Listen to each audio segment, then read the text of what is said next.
Sidestepping is a technique we use when we're following a bearing to our objective and there's some sort of object or feature in our way that we need to get around. So to keep the math simple for this, we're going to use a original bearing of 0 degrees, and I travel until I hit this feature, in this case a lake. So we're going to first start with the simplest solution. If I have good visibility and I think I can get around this lake and still get eyes on my objective, I'm just going to walk around the lake whichever way is shortest. And once I'm clear of the lake, I'll take a new bearing on my target, and that'll be our new course.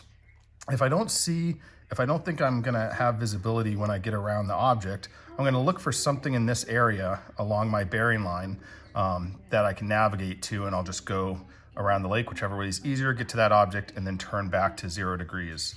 If I don't see anything on that side, I'll look for something where I'm at that I might be able to see from the opposite shore.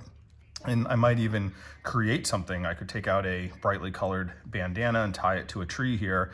And then I'm just gonna walk around the lake, whichever way seems shortest, looking back at that feature until it is at a back bearing of my original course. So in this case, 180 degrees. Once that object or tree or bandana is at 180, I know I can turn back on my original course of 0 degrees.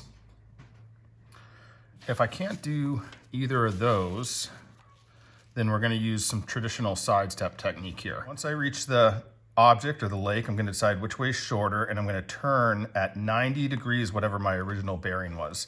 So in this case, we're going to be traveling at 90, and I'm going to measure this travel time. So either time or pace count. So you could do a pace count, or you could just measure, 5 minutes of walking until you felt like you cleared the lake on this side.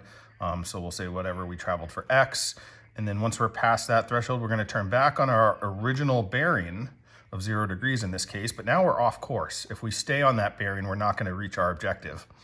I'm going to travel until I feel like I've passed the far end or threshold of the lake, and then I'm going to do another 90-degree turn. So in this case, we're now going at 270, and I'm going to travel for X, so whatever this was. So just some basic geometry here.